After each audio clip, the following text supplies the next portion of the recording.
இன்றைக்கி இந்த பதிவில் என்ன பார்க்க போகிறோம்னாக்கா, அதாவது பார்த்தீங்கன்னாக்கா லோனை வாங்கிட்டு கடனை கட்ட முடியல, இந்த ரெக்கவரி ஏஜென்ட் வந்தால் சட்டப்படி என்னங்க பண்ணுறது அப்படின்னு கேட்டுட்ருக்காங்க. இந்த கேள்வி பார்த்தீங்கன்னாக்கா நான் பல தடவை பல விஷயங்களில் பல மாடுலேஷனில் நான் சொல்லிவிட்டேன். இப்போ என்ன சொல்கிறேன்னா, இப்போ 2025 பார்த்தீங்கன்னா புது அப்டேட்லாம் கொடுத்துட்ருக்கேன். எந்தெந்த வங்கிகள்லாம் என்னென்ன மாதிரி இந்த கிரெடிட் கார்டு பர்சனல் லோன் வாங்கினவங்களுக்கு ஆக்ஷன் எடுத்துகிட்டு இருக்கு. அதே போல் ரெக்கவரி ஏஜென்ட்டுகள் என்னென்ன பிரச்சனைகள் கொடுத்துட்ருக்காங்க. அதே போல் எப்படிலாம் சமாளிக்கிறதுன்னு ஆல்ரெடி நிறைய சொல்லிட்டேன். இருந்தாலும் அப்டேட் மாதிரி அப்பப்போ கொடுக்குறது. ஏன்னா சமீப காலமாக பார்த்தீங்கன்னா என்ன நடந்தது ஆக்சுவலாக பார்த்தீங்கன்னாக்கா, இந்த காவல்துறையினர் எவ்வளோ பேர் மேலே ஆக்ஷன் எடுத்துருக்காங்கன்ற டீட்டெயில் எங்களுக்கு தான் தெரியும். ஏன்னா நிறைய வழக்குகள் அவங்க மேலே தொடர்ந்து காவல்துறை போட்ட ஒன்றும் இருக்கிறாங்க. இது நடந்துகிட்டு இருக்குது. இதில் தெரியாத ஒரு பக்கம் உங்களுக்கு. அதனால் அப்பப்போ இந்த அப்டேட் கொடுத்துட்ருக்கேன். கிரெடிட் கார்டு பர்சனல் லோனு அப்புறம் இதில் செக்யூர்டு அன்செக்யூர்ட் லோன் வாங்கினவங்க மட்டும் பாருங்கள். இது என்டர்டைன்மெண்ட் சேனல்ன்றது முதல்ல உங்களுக்கு தெரிய வச்சுக்கிறேன். அதே போல் பார்த்தீங்கன்னாக்கா நம்ம இந்த பதிவு இப்போ கடன் கட்ட முடியல, எப்படி சார் இந்த ரெக்கவரி ஏஜென்ட்டை முதல்ல சட்டப்படி என்னத்தை பண்ணுறது, முதல்ல இவங்க எப்படி இருந்தாலும் வந்துருவாங்க, நமக்கு பிரச்சனை கொடுத்து தான் இருப்பானுங்க அப்படின்னு சொல்கிறவங்களுக்கு மட்டும் அதை பாருங்கள். 2025 பார்த்தீங்கன்னாக்கா ஒரு ஆகஸ்ட் மாதம் ஒரு அப்டேட்டாக கொடுக்குறேன். அடிக்கடி இந்த மாதிரி அப்டேட் கொடுத்துட்ருப்பேன். அதனால் அது பழைய தலைப்புன்னு பார்க்காதீங்க, பலவரும் பேசாமல் விஷயத்துக்கு வந்துடுறேன். அதே போல் ஒரு சின்ன விஷயம், இந்த இன்ஸ்டாவில் பார்க்குறவங்க கொஞ்சம் இந்த யூடியூப் லிங்க் கொடுத்துருக்கேன், சப்ஸ்கிரைப் பண்ணி பாருங்கள். நிறைய பேர் லிங்க் கேட்குறீங்க, டிஸ்கிரிப்ஷன்லேயே கொடுத்துருக்கேன். அதே போல் நிறைய பேர் சார் பாதியில் முடிச்சிருக்கீன்றீங்க. இன்ஸ்டாவில் 3 நிமிஷம் தான் போட முடியும், மாற்றிக்கு மொத்த வீடியோவும் நீங்கள் யூடியூப்பில் பார்த்துக்குங்க. இப்போ பார்த்துக்கிட்டிங்கன்னா இந்த முக்கால்வாசி பார்த்தீங்கன்னா நிறைய பேர் மாட்டிக்கிறது இந்த கிரெடிட் கார்டில் தான் மாட்டிக்கிறாங்க. ஏன்னு பார்த்தீங்கன்னா கிரெடிட் கார்டை பொறுத்த வரைக்கும் சுலபமாக அதை தேய்ச்சி எடுத்துடலாம். ஒரு குறிப்பிட்ட அமௌண்ட் எடுத்துகிட்டு அப்படியே அதை பார்த்து கட்டினே இருக்கலாம், அது பாட்டு வந்துகிட்டே இருக்கும். ஸோ கிரெடிட் கார்டு ஒரு வகை. அதுக்கடுத்து பார்த்தீங்கன்னா எப்படி பார்த்தா கிரெடிட் கார்டு லோன் ஒழுங்காக போயிட்டு இருந்தது அப்படின்னு பார்த்தீங்கன்னா அதை வேஸ்ட் பண்ணி அவனே என்ன பண்ணுவான், சார் உங்களுக்கு ஸ்கோர் நல்லாயிருக்கு, ஒரு இன்ஸ்டா லோன் தரேன் அப்படி இப்படின்னு சொல்லி உங்களை தலையில் கட்டிடுவான். இன்ஸ்டா லோன், இன்ஸ்டா கேஷ்ன்னு சொல்லிட்டு ஒரு 1008 பேர்கள் அதுக்கு இருக்குது. இப்படி ஒரு பக்கம் இந்த கார்டு எப்போ கார்டை இஎம்ஐயாக கன்வர்ஷன் பண்ணுறீங்களோ அப்போவே சில சட்டத்திட்டங்கள்லாம் உங்களுக்கு எதிராக வேறு மாதிரி வேலை செய்ய ஆரம்பிச்சிடும்.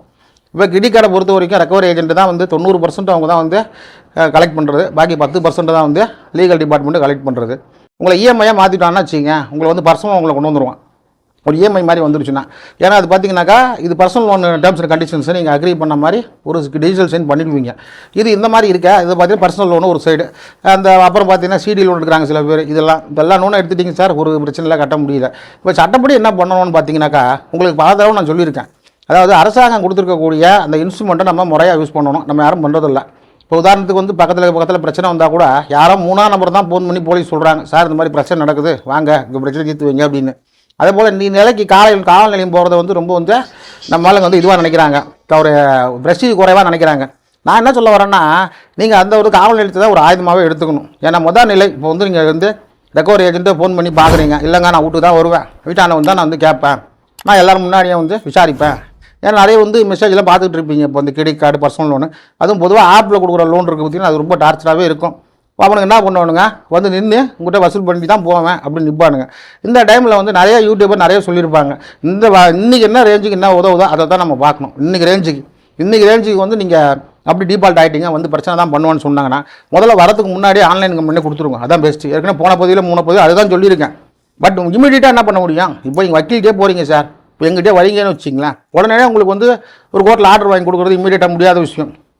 அதே போல் வந்தீங்கன்னா குறைஞ்சபட்சம் 2 நாளாவது ஆகும், ஒரு 3 நாளாவது அதிகபட்சம் ஆகும், ஒரு ஜெயில் சூட் ஃபைல் பண்ணுறதுக்கோ வேறு இன்சால்வன்சி ஃபைல் பண்ணுறதுக்கோ.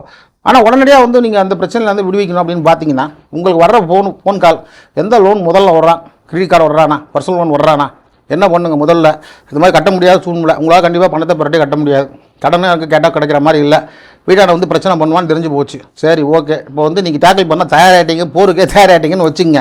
ரொம்ப சிம்பிள் சார். நீங்கள் பார்த்தீங்கன்னா ஒரு ஆன்லைன் கம்ப்ளைண்ட் ஒன்று கொடுத்துருங்க. ஃபஸ்ட்டு நீங்கள் வர்றீங்களா, எந்த பேங்க்காரங்களும் கொடுத்துருங்க. இப்போ ஆன்லைன் கம்ப்ளைண்ட்டில் பொறுத்த வரைக்கும் நார்மல் கம்ப்ளைண்ட்டுக்கும் ஆன்லைன் கம்ப்ளைண்ட்டுக்கும் ஒரே மதிப்பு தான். கம்ப்ளைண்ட் நீங்கள் எப்படி கொடுத்தா என்ன, ஒரே ஒரு பிரச்சனை என்னென்னா, ஒரு அக்ராவைட் ஃபார்ம் ஆஃப் கிரைம் நான் சொல்லியிருக்கேன். அதாவது குற்றத்தின் மிக தீங்கு நிலை, அதாவது முக்கியமாக ரொம்ப தீவிரமான குற்றத்துக்கு மட்டும்தான் காவல்துறையினர் உடனே வருவாங்க. ஆன்லைன் கம்ப்ளைண்ட்டை பார்த்த வரைக்கும் பொதுவான அச்சுறுத்தல், மிரட்டுதல், திருட்டு இந்த மாதிரிலாம் கொடுக்கலாம். இப்போ வீட்டில் சின்ன சின்ன பொருள் காணாமல் போச்சு, இது காவல் நிலையத்தில் கொண்டு போனாக்கா, என்ன சார் இதெல்லாம் கொண்டு கம்ப்ளைண்ட் கொடுக்குறீங்கன்னு அதை கூட நீங்கள் ஆன்லைனில் போட்டுடலாம். ஆன்லைன் கம்ப்ளைண்ட் கண்டிப்பாக ரெஸ்பான்ஸ் பண்ணி ஆகணும். காவல்துறையினர் ஃபோன் பண்ணியாவது கேட்டாகணும். ரொம்ப தீவிரமான குற்றமாக இருந்தால் உடனே உங்கள் லைனில் வந்துடுவாங்க. அப்படிப்பட்ட விஷயத்தில் அச்சுறுத்துதல்னு சொல்லிட்டு ஒரு தலைப்பு வரும். டிஸ்கிரிப்ஷனில் லிங்க் கொடுத்துருக்கேன். ஒரு போலீஸ் கம்ப்ளைண்ட் அதை ஃபார்ம் பண்ணி முதல்ல அதை கொடுத்துருங்க. அதை கொடுத்துட்டு ஒரு காப்பியை கையில் வச்சுக்கோங்க. இப்போ இது முதல் நிலை. நான் சொல்கிறது என்னென்னா, சட்டப்படி சட்டத்துக்குள்ளே வந்துட்டீங்க. இது வரைக்கும் பேச்சுவார்த்தை பண்ணிட்டு இருந்தீங்க ஒரு ரெக்கவரி ஏஜென்ட் கிட்ட. இல்லை சார் மாதிரி முடியாது, உங்களுக்கு டைம் கொடுங்கன்னு கேட்குறீங்க. அதெல்லாம் முடியாது சார், நீ கடனாவது வாங்கி கட்டுங்கன்றான். அடுத்த ஸ்டெப்பு போவான். சார் என்ன சார் வயிற்றுக்கு சாப்பாடு தான் சாப்பிட்றீங்களா, வேறு ஏதாவது சாப்பிட்றீங்களான்னு அடுத்த ஸ்டெப்புக்கு வருவான். தம்பி இப்படிலாம் பேசாதப்பான்னு சொல்லி பின்னா எது நம்ம லோன் எடுத்த அப்படின்ற கேள்வி வரும். இதுக்கு அடுத்த கட்டம் போனீங்கன்னா இது பாருப்பா மரியாதை குறைவாக பேச வேண்டிய நேரம் நமக்கே வந்துடும். நம்மளே வாயை கட்டுப்படுத்தினா கூட சும்மா இருக்க மாட்டான்.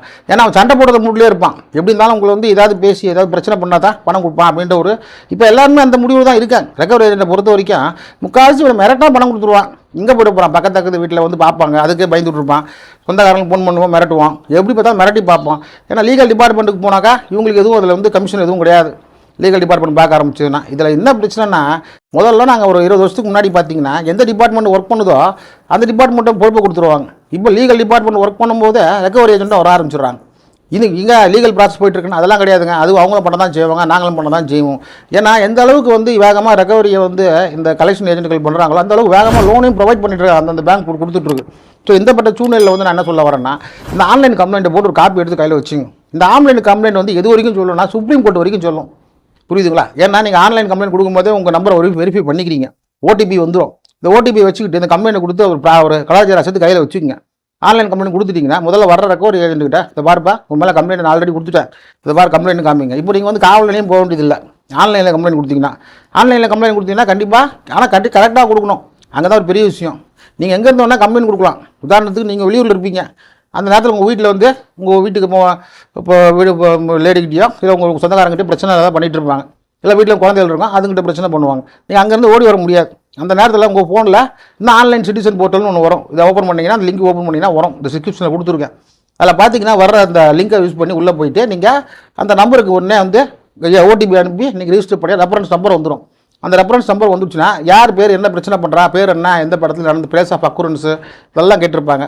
இதெல்லாம் போட்டு ஃபுல்லாக பண்ணிங்கன்னா அது ஓடிபி போட்டு கடைசியில் ஒரு பின் நம்பர் வரும். அதை போட்டிங்கன்னா கம்ப்ளைண்ட் ரிஜிஸ்டர் ஆகிடும். உங்கள் கம்ப்ளைண்ட் எது கொடுத்தீங்க, ஏன் கொடுத்தீங்க அப்படின்ற விவரம்லாம் உங்களுக்கு ஒரு மெசேஜாக வந்துடும். இதை டவுன்லோட் பண்ணி வச்சுக்கிட்டிங்கன்னா ரெக்கவரி ஏஜென்ட் வந்த உடனே முதல் சட்ட நடவடிக்கைன்றதே பார்த்தீங்கன்னாக்கா காவல்துறை மூலமாக தான் நம்ம எடுக்கணும். வக்கீல்கிட்ட போகிறது, ஒரிஜினல் சூட் ஃபைல் பண்ணுறது 2ஆம் பட்சம். ஏன்னா அதெல்லாம் பார்த்தீங்கன்னா உடனே ஆகிறது இல்லை. அதுக்கு முதல்ல நீங்கள் ரெடி ஆகணும். முதல்ல அதுக்கு வந்து இந்த வழக்கறிஞருக்கு போதுமான நேரம் இருக்கணும். அதே போல் எந்த கோர்ட்டும் தீர்மானிக்கணும், ஒரு டிராஃப்டிங் பண்ணணும், கையெழுத்து வாங்கணும். இப்படின்ற வேலைகளுக்கு முன்னாடியே நீங்கள் இந்த கம்ப்ளைண்ட் டாட் பண்ணி வச்சுக்கிட்டு வர்றவங்கள முதப்படி சமாளிக்கிறதுக்கு மட்டும்தான். நீங்கள் வந்து முதப்படி சமாளிக்கிறது மட்டும்தான் இது பண்ண முடியுமா ஒழிய இது முழுக்க தீர்வு கிடையாது. முதல் சட்ட நடவடிக்கை தான் கேள்வி கேட்டிருக்காரு ஒருத்தர். இந்த வாரத்தில் முதன்மையான கேள்வி அந்த கேள்வி இருக்குது. முதல் சட்ட நடவடிக்கை நான் என்ன சொல்லியிருக்கணும் அதை படிப்படியாக பண்ணுங்கள். டிஸ்கிரிப்ஷனில் ஆன்லைன் கம்ப்ளைண்டோட லிங்க் கொடுத்துருக்கேன். அதை யூஸ் பண்ணி நீங்கள் கம்ப்ளைண்ட் பண்ணி இந்த பிரச்சனையை வந்து தடுத்துக்கு மாதிரி கேட்டுக்கொள்கிறேன். நன்றி, வணக்கம்.